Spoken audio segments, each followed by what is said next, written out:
ചാനലിൻ്റെ പ്രത്യേകത അത് തന്നെയാണ്. നമ്മൾ കുറേ പ്രോഡക്ട്സ് ഇങ്ങനെ പറഞ്ഞു പോവുകയല്ല, നമ്മളൊരു ബേസിക് റുട്ടീനാണ് നിങ്ങൾക്ക് പറഞ്ഞു തരുന്നത്. നമുക്ക് ഈ പ്രൊസീജിയേഴ്സും ട്രീറ്റ്മെൻറ്റ്സിനും വരുന്നത് ഇപ്പോൾ ഇനി കല്യാണം ഉറപ്പിച്ചിരിക്കുന്ന പ്രീ ബ്രൈഡൽ പാക്കേജിൻ്റെ ഭാഗമായിട്ട് വരുന്ന പേഷ്യൻസ് ആണ്. ഹായ് എവരിബഡി, ഞാൻ ഡോക്ടർ അനീറ്റ.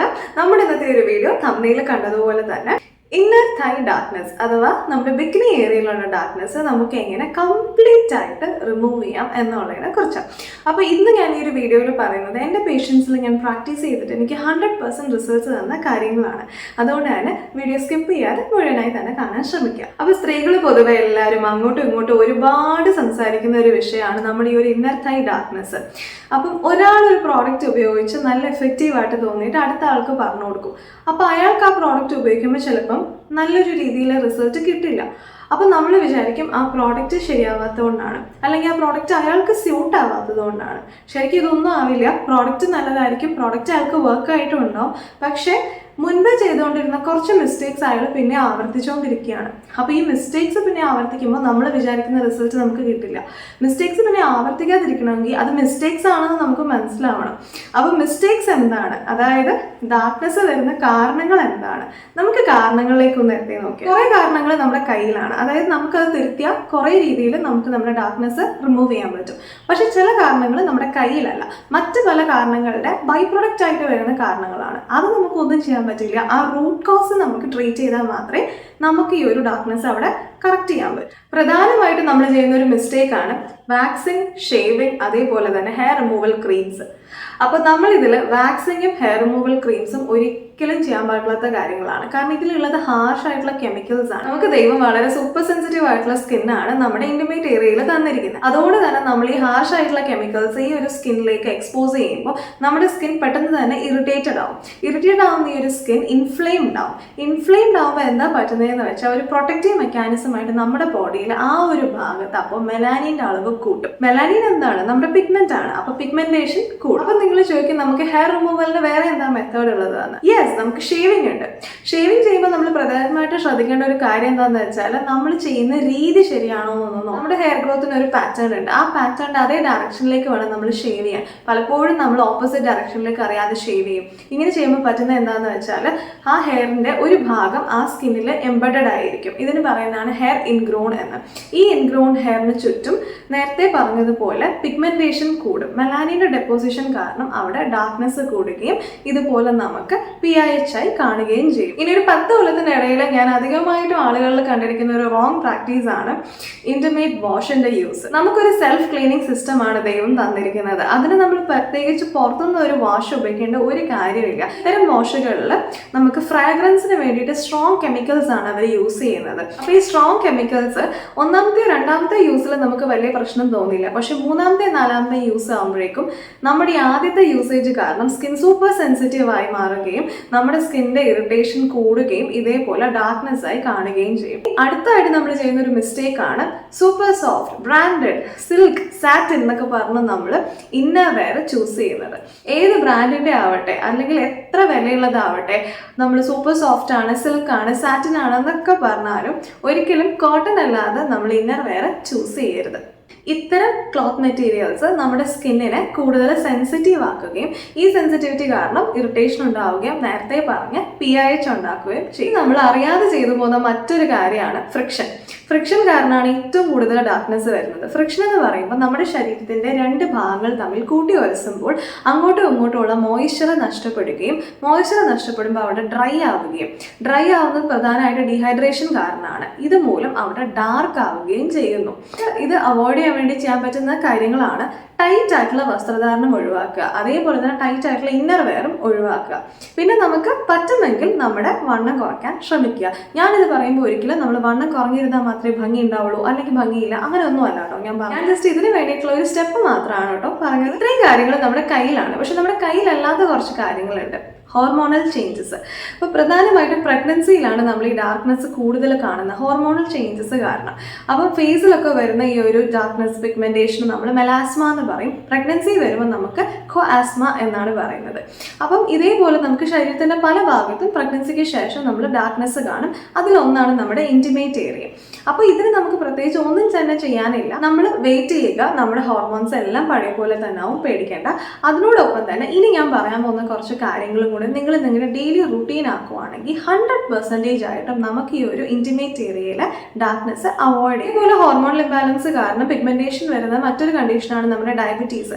നമുക്ക് കഴുത്തിന് ചുറ്റും കറുപ്പ് വരാം, അതേപോലെ തന്നെ അണ്ടർആം ഡാർക്ക്നെസ് വരാം, ബ്രസ്റ്റിന്റെ താഴെ ഡാർക്ക്നെസ് വരാം, അടിവയറിൽ ഡാർക്ക്നെസ് വരാം, ഇൻറ്റിമേറ്റ് ഏരിയയിൽ ഡാർക്ക്നെസ് വരാം. അപ്പോൾ ഇങ്ങനത്തെ സിറ്റുവേഷൻസിൽ നമുക്ക് ആ റൂട്ട് കോസ് ഡയബറ്റീസ് അതിനെ കറക്റ്റ് ചെയ്യുക, കൺട്രോൾ ചെയ്യുക. അതിനോടൊപ്പം തന്നെ ഞാനിപ്പോൾ പറയാൻ പോകുന്ന കാര്യങ്ങൾ നിങ്ങൾ ചെയ്യുക. അപ്പോൾ പ്രധാനമായിട്ടും നമ്മളൊരു റുട്ടീനാണ് ഡെവലപ്പ് ചെയ്യുന്നത്. നമുക്ക് നമ്മുടെ റുട്ടീൻ എന്താണെന്ന് നോക്കാം. അപ്പം നമ്മൾ രാവിലെ പ്രിഫറബിളി നമ്മുടെ ഷവറൊക്കെ കഴിഞ്ഞതിന് ശേഷം നല്ല സോഫ്റ്റ് ആയിട്ടുള്ള ഒരു കോട്ടൺ ടവൽ ഉപയോഗിച്ച് നല്ല രീതിയിൽ ഒപ്പി തുടയ്ക്കുക, അതായത് പാറ്റ് ഡ്രൈ ചെയ്യുക. ആൽഫ ആർബ്യൂട്ടിനും അതേപോലെ തന്നെ നിയാസിനമൈഡും അടങ്ങിയിരിക്കുന്ന ഏതെങ്കിലും ഒരു ബ്രാൻഡിൻ്റെ സീറം നിങ്ങൾ ഉപയോഗിക്കുക. അപ്പം ഞാനിവിടെ പേഷ്യൻസിന് പ്രിസ്ക്രൈബ് ചെയ്ത കുറച്ച് ബ്രാൻഡ്സ് നമ്മുടെ ഡിസ്ക്രിപ്ഷൻ ബോക്സിൽ മെൻഷൻ ചെയ്തേക്കാം. ഇപ്പോഴും ഒരു കാര്യം വാങ്ങുമ്പോൾ ശ്രദ്ധിക്കേണ്ടത് അതിലുള്ള ഈ കെമിക്കൽസിന്റെ കോമ്പോസിഷൻ ആണ്. നമുക്ക് വേണ്ട അത്രയും തന്നെ അതിലുണ്ടോ എന്നുള്ളത്. ആൽഫ ആർബ്യൂട്ടിൻ എന്ന് പറയുന്നത് ഒരു വൈറ്റനിങ് ബ്രൈറ്റനിങ് ഏജന്റ് ആണ്. ഇത് ആ ഒരു ഭാഗത്ത് ലോക്കലി ആക്ട് ചെയ്ത് മെലാനിൻ്റെ അളവ് കുറച്ച് നമ്മുടെ സ്കിന്നിനെ ബ്രൈറ്റും ആക്കുവാണ്.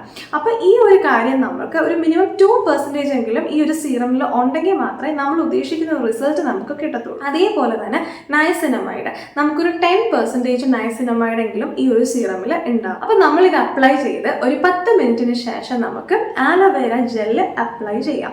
ആലോവേര ജെല്ല് മെഡിക്കേറ്റഡ് ആയിട്ടുള്ള ആലോവേര ജെല്ല് തന്നെ ഉപയോഗിക്കുക. ഇല്ല നിങ്ങൾക്ക് വീട്ടിൽ ആലോവേര ചെടി ഉണ്ടെങ്കിൽ അതിന്റെ ജെല്ലായാലും മതി. സൂപ്പർ മോയ്സ്ചറായിട്ട് നമ്മൾ പിഗ്മെന്റേഷനെ കൺട്രോൾ ചെയ്യാനും അതേപോലെ തന്നെ ആ ഭാഗത്തെ മോയ്സ്ചർ നമുക്ക് നഷ്ടപ്പെടാതിരിക്കാനും വേണ്ടി ചെയ്യുന്ന ഒരു കാര്യമാണ്.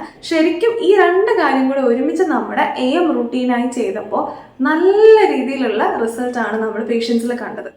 അത് ചെയ്യുമ്പോൾ നമ്മൾ പ്രത്യേകം ശ്രദ്ധിക്കേണ്ട, എല്ലാ ദിവസവും ഇത് ചെയ്യണം. ഇന്ന് ചെയ്തു, നാളെ ചെയ്തു, മറ്റന്നാൾ ചെയ്തില്ല, അങ്ങനെ വരരുത്. ഒരു എക്സ്ക്യൂസും ഈ ഒരു കാര്യത്തിൽ നമുക്ക് ഉണ്ടാവരുത്. ഇങ്ങനെ തന്നെ നിങ്ങൾ പോയിട്ടുണ്ടെങ്കിൽ നിങ്ങൾക്ക് ഒരു 2 months കൊണ്ട് നല്ല രീതിയിലുള്ള ടേൺ ഓവർ തന്നെ കാണാം. ഇത് കൂടാതെ നമുക്ക് റുട്ടീൻ്റെ ഭാഗമായിട്ട് ചെയ്യാൻ പറ്റുന്ന മറ്റൊരു കാര്യമാണ് എക്സ്ഫോളിയേഷൻ. എക്സ്ഫോളിയേഷൻ വന്നിട്ട് നമുക്ക് കെമിക്കൽ എക്സ്ഫോളിയേഷനും ഉണ്ട്, ഫിസിക്കൽ എക്സ്ഫോളിയേഷനും ഉണ്ട്. ഏത് തരം എക്സ്ഫോളിയേഷൻ ആണെങ്കിലും ഇത് നമ്മൾ എന്നും ചെയ്യരുത്. കാരണം എക്സ്ഫോളിയേഷൻ എന്ന് പറഞ്ഞാൽ നമ്മുടെ സ്കിന്നിന്റെ പുറത്തുള്ള ഒരു ഡെഡ് ലെയറിനെ എടുത്ത് മാറ്റി നമ്മുടെ ഉള്ളിലുള്ള ആ ഒരു ഫ്രഷ് ആയിട്ടുള്ള സ്കിന്നിനെ എക്സ്പോസ് ചെയ്യുകയാണ്. അതുകൊണ്ട് തന്നെ ഈ ഫ്രഷ് സ്കിൻ ഒരു കാരണവശാലും വെയിലടിക്കാൻ പാടില്ല, അതേപോലെ തന്നെ മോയ്സ്ചർ നഷ്ടപ്പെടാനും പാടില്ല. നമുക്ക് ഈ ഒരു ഇന്റിമേറ്റ് ഏരിയ ഡാർക്ക്നെസ്സിലേക്ക് വരുമ്പോൾ നമുക്ക് ഏറ്റവും സൂപ്പറായിട്ട് ആക്ട് ചെയ്യുന്ന ഒരു ആസിഡാണ് കോജിക് ആസിഡ്. അതേപോലെ തന്നെ ഗ്ലൈക്കോളിക് ആസിഡ് ഒരു 5% കോജിക് ആസിഡ് എങ്കിലും വേണം. അതേപോലെ ഗ്ലൈക്കോളിക് ആസിഡ് ആണെങ്കിലും നമുക്കൊരു 8 to 10% ഗ്ലൈക്കോളിക് ആസിഡ് എങ്കിലും വേണം. ഇതടങ്ങിയിരിക്കുന്ന സീറംസോ സ്പ്രേസോ ടോണേഴ്സോ നിങ്ങൾക്ക് ഉപയോഗിക്കാം. റുട്ടീന്റെ ഭാഗമായിട്ട് നിങ്ങൾക്ക് ഇത് ഉപയോഗിക്കാം. പക്ഷെ ആ സമയത്ത് നമ്മൾ വെയിലള്ളുന്ന രീതിയിലുള്ള ഡ്രസ്സിങ് ഒഴിവാക്കുക. നേരത്തെ ഷവർ കഴിഞ്ഞ് ചെയ്ത ആ ഒരു റുട്ടീൻ കഴിഞ്ഞ് മിനിമം ഒരു 4 to 6 hours കഴിഞ്ഞ് മാത്രം ഈ ഒരു എക്സ്ഫോളിയേഷൻ ചെയ്യണം. നമ്മുടെ പിക്സി ഗ്ലോയുടെ ഗ്ലൈക്കോണിക് ടോണർ വളരെ നല്ലതാണ്. അതേപോലെ തന്നെ ദ ഓർഡിനറി എന്ന് പറയുന്ന ബ്രാൻഡിന്റെ ഒരു സീറം ഉണ്ട്, അതും വളരെ നല്ലതാണ്. ഇനി നമുക്ക് ഫിസിക്കൽ എക്സ്ഫോളിയേഷൻ നോക്കാം. ഫിസിക്കൽ എക്സ്ഫോളിയേഷൻ എന്ന് പറയുമ്പോൾ നമുക്ക് ബോഡി സ്ക്രബ്സ് ആണ്. ബോഡി സ്ക്രബ്സ് നമുക്ക് ഒരുപാട് ബ്രാൻഡ്സിന്റെ ഉണ്ട്. ഇനി ഈ ബ്രാൻഡുകളുടെ പുറകെ പോകാൻ താല്പര്യമില്ലെങ്കിൽ നിങ്ങൾക്ക് ഇത് വീട്ടിൽ തന്നെ ഈസി ആയിട്ട് ഉണ്ടാക്കാം. എഫക്റ്റീവ് സ്ക്രബാണ് നമ്മുടെ കോഫി സ്ക്രബ്. അതായത് നമുക്ക് കാപ്പിപ്പൊടി, പഞ്ചസാര, കുറച്ച് വെളിച്ചെണ്ണ, കുറച്ച് നാരങ്ങ നീര്, ഇത് 4ഉം കൂടെ ഒന്ന് മിക്സ് ചെയ്ത് നമ്മൾ ഇതേപോലെ ഒന്ന് സ്ക്രബാക്കി ഉപയോഗിച്ചാൽ നല്ല രീതിയിൽ തന്നെ നമുക്ക് നമ്മുടെ ഇന്റിമേറ്റ് ഏരിയ ഡാർക്ക്നെസ് നമുക്ക് ഉപയോഗിക്കാൻ പറ്റിയൊരു സ്ക്രബാണ് നമ്മുടെ ബേസിൻ സ്ക്രബ്. ബേസിൻ സ്ക്രബ് എന്ന് പറയുമ്പോൾ കടലമാവും കുറച്ച് തൈരിലുള്ള ലാക്റ്റിക് ആസിഡ് നല്ലൊരു എക്സ്ഫോളിയേഷൻ ഏജന്റ് ആയിട്ട് ആക്ട് ചെയ്യും. മാസത്തിലെ ഫസ്റ്റ് വീക്കിൽ ചെയ്തതിന് ശേഷം ആ മാസത്തിലെ ഏറ്റവും അവസാനത്തെ ആഴ്ച റിപ്പീറ്റ് ചെയ്താൽ മാത്രം മതി. അപ്പൊ നമ്മളിപ്പോൾ നമ്മുടെ റുട്ടീൻ പറഞ്ഞു. ഇനി നമുക്ക് നമ്മുടെ PM റുട്ടീനിലേക്ക് പോവാം. PM റുട്ടീനായിട്ട് നമ്മൾ ഉപയോഗിക്കേണ്ടത് നല്ലൊരു വൈറ്റനിങ് സൂപ്പർ സീറം. ആ ഭാഗത്തുള്ള മെലാനിൻ്റെ അളവാണ് നമുക്ക് താഴത്തേക്ക് കൊണ്ടുപോകേണ്ടത്. പ്രിഫറബിളി നമുക്ക് ആൽഫ ആർബ്യൂട്ടിൻ, അതായത് ഹൈഡ്രോക്വിനോൺ എന്ന് പറയുന്ന വൈറ്റനിങ് ഏജന്റ് ഒരു സൂപ്പർ ഡെറിവേറ്റീവ് ആണ് ആൽഫ ആർബ്യൂട്ടിൻ. ആൽഫ ആർബ്യൂട്ടിൻ അടങ്ങിയിരിക്കുന്ന ഒരു സീറം നിങ്ങൾക്ക് ഉപയോഗിക്കാം. അതേപോലെ ഗ്ലൂട്ടാതയോൺ അടങ്ങിയിരിക്കുന്ന ഒരു സീറവും നിങ്ങൾക്ക് ഉപയോഗിക്കാം. അതേപോലെ നിങ്ങൾക്ക് നിയാസിനമൈഡ് 10% നിയാസിനമൈഡും ആലോവേര ജെൽ, അതായത് 2% എങ്കിലും ആലോവേര ജെൽ അടങ്ങിയിട്ടുള്ള ഒരു സീറം നിങ്ങൾക്ക് ഉപയോഗിക്കാം. അപ്പോൾ ഈ ഒരു സൂപ്പർ കോമ്പോസിഷനിൽ വരുന്ന ഒരു ബ്രാൻഡാണ് ദ ഓർഡിനറിയുടെ സീറം. തീർച്ചയായിട്ടും നിങ്ങൾ ഒരു 3 മാസം ഉപയോഗിച്ചു എന്ന് വെച്ചാൽ നിങ്ങളുടെ ഡാർക്ക്നെസ് നല്ല രീതിയിൽ ഇംപ്രൂവ് ആയെന്നാണ് അതിന്റെ അർത്ഥം. അതുപോലെ നമ്മുടെ ഡെർമൽ എംഡി എൻറ്റിമേറ്റ് സീറം നിങ്ങൾക്ക് നിങ്ങളുടെ റൂട്ടീന്റെ ഭാഗമാണ്. പിന്നെ നമ്മുടെ സ്കിൻ എപ്പോഴും നല്ല ഗ്ലോ ആയിട്ടിരിക്കാൻ വേണ്ടിയിട്ട് ശരീരത്തിന്റെ ഏതൊരു ഭാഗമായാലും നമ്മൾ ശ്രദ്ധിക്കേണ്ട ഒരു കാര്യമാണ് നമ്മുടെ ശരീരം എപ്പോഴും ഹൈഡ്രേറ്റഡ് ആയിട്ടിരിക്കണം. അപ്പം നമ്മൾ ആവശ്യത്തിനനുസരിച്ച് വെള്ളം കുടിക്കുക. അവസാനമായിട്ട് നിങ്ങൾ ശ്രദ്ധിക്കേണ്ട ഒരു കാര്യം, ഈ ഒരു കാര്യം പറഞ്ഞില്ലെങ്കിൽ ഈ വീഡിയോ അർത്ഥശൂന്യമായി പോകും. നമ്മൾ ഷേവിങ് ചെയ്യുന്നതിൻ്റെ 4 ദിവസം മുന്നാലെ 4 ദിവസം കഴിഞ്ഞിട്ടും നമ്മൾ ഒരു തരത്തിലുള്ള കെമിക്കൽ എക്സ്ഫോളിയേഷനോ നേരത്തെ പറഞ്ഞിട്ടുള്ള എയിം റുട്ടീനോ PM റുട്ടീനോ ഒന്നും ചെയ്യാൻ പാടില്ല. അതേപോലെ തന്നെ ഈ ഒരു സമയത്ത് നമുക്ക് അപ്ലൈ ചെയ്യാൻ പറ്റുന്ന ഒരു കാര്യമാണ് ഗ്ലിസറീൻ. ഗ്ലിസറീൻ ഈ പറയുന്ന പോലെ നല്ലൊരു സൂതിങ് പ്രോപ്പർട്ടി ഉള്ള ഒരു കാര്യമാണ്. നമ്മുടെ സ്കിൻ ഏതെങ്കിലും രീതിയിൽ അഥവാ ഇറിറ്റേറ്റഡ് ആയി പോയിട്ടുണ്ടെങ്കിൽ ആ ഇറിറ്റേഷൻ നല്ല രീതിയിൽ താഴ്ത്തിക്കൊണ്ടുവരാൻ പറ്റിയിട്ടുള്ള ഒരു കാര്യമാണ്. നമുക്കുള്ള ട്രീറ്റ്മെന്റ്സ് ആണ് ലേസേഴ്സ്. ലേസർ വഴിയായിട്ട് നമുക്ക് പിഗ്മെന്റേഷൻ കുറയ്ക്കാം. അതിന് നമ്മൾ ഉപയോഗിക്കുന്ന മെഡ്ലൈറ്റ് ലേസർ ഉണ്ട്, കാർബൺ ലേസർ ഉണ്ട്. അപ്പം ഇതിലേത് വേണമെന്ന് നമുക്ക് സ്കിൻ ടൈപ്പ് അനുസരിച്ച് നമുക്ക് ചൂസ് ചെയ്ത് ഓപ്റ്റ് ചെയ്താണ് നമ്മൾ ചെയ്യുന്നത്. അതേപോലെ തന്നെ നമുക്ക് മൈക്രോഡെർമ അബ്രഷൻ ഉണ്ട്. നമ്മുടെ സ്കിന്നിൽ ചെറിയ ചെറിയ ഇഞ്ചുറീസ് ഉണ്ടാക്കിയിട്ട് നമ്മൾ സ്കിൻ റെജുവിനേറ്റ് ചെയ്തിട്ടാണ് നമ്മൾ ഈ ഒരു പ്രോസസ്സ് ചെയ്യുന്നത്. അതേപോലെ തന്നെ ഏറ്റവും ഹെൽത്തി ആയിട്ടും ലെസ് ഹാംഫുൾ ആയിട്ടും പക്ഷേ എന്നാൽ ഒരുപാട് സമയം എടുക്കുന്ന ഒരുപാട് സിറ്റിങ്സ് വേണ്ടി വരുന്ന ഒരു പ്രോസസ്സാണ് കെമിക്കൽ പീലിംഗ്. നേരത്തെ ഞാൻ പറഞ്ഞ കെമിക്കൽ എക്സ്ഫോളിയേഷൻ തന്നെയാണ് കേട്ടോ അതിന്റെ ബേസിക് പ്രോപ്പർട്ടി. അപ്പോൾ അത്ര തന്നെയുള്ളൂ നമ്മുടെ ഇന്നത്തെ ഒരു വീഡിയോ. നിങ്ങൾക്ക് ഹെൽപ്ഫുൾ ആയിരുന്നു എന്ന് ഞാൻ വിശ്വസിക്കുന്നു. നിങ്ങൾക്ക് എന്തെങ്കിലും കണ്ടന്റ് സജഷൻസ് ഇതുപോലെ ഉണ്ടെങ്കിൽ തീർച്ചയായിട്ടും നമ്മുടെ കമന്റ് ബോക്സിൽ കമന്റ് ചെയ്താൽ മതി. അതുപോലെ നിങ്ങൾക്ക് ഇന്നത്തെ വീഡിയോയിൽ എന്തെങ്കിലും ഡൗട്ട്സോ അല്ലെങ്കിൽ ഫർദർ ട്രീറ്റ്മെന്റിനെ കുറിച്ച് എന്തെങ്കിലും ക്ലാരിഫിക്കേഷൻസോ ആവശ്യമുണ്ടെങ്കിൽ അതും നിങ്ങൾക്ക് കമന്റ് ചെയ്യാം. ഫർദർ ഒപ്പീനിയനോ കൺസൾട്ടേഷൻസോ ആവശ്യമുണ്ടെങ്കിൽ നമ്മുടെ മെയിൽ ID-യിൽ ബന്ധപ്പെട്ടാൽ മതി. അപ്പോൾ ഇതുപോലെ നമുക്ക് കമന്റ്സിൽ വന്നിരുന്ന മറ്റൊരു സജഷൻ ആയിരുന്നു അണ്ടർആം ഡാർക്ക്നെസ് കുറിച്ച് നമ്മളൊരു വീഡിയോ ചെയ്തിട്ടുണ്ട്. ആ വീഡിയോ നിങ്ങൾ കണ്ടിട്ടില്ലെങ്കിൽ ഞാൻ അതിന്റെ ലിങ്ക് ഡിസ്ക്രിപ്ഷൻ ബോക്സിൽ കൊടുക്കാം. You can check it. നമ്മുടെ ചാനലിലേക്ക് പുതുതായിട്ട് വന്നവരാണ്, നിങ്ങൾക്ക് ഈ ഒരു വീഡിയോ ഇഷ്ടപ്പെട്ടിട്ടുണ്ടെങ്കിൽ തീർച്ചയായിട്ടും സബ്സ്ക്രൈബ് ചെയ്യണം. അപ്പം നമുക്ക് അടുത്ത വീഡിയോ ആയിട്ട് കാണാം. അതുവരേക്കും ബൈ.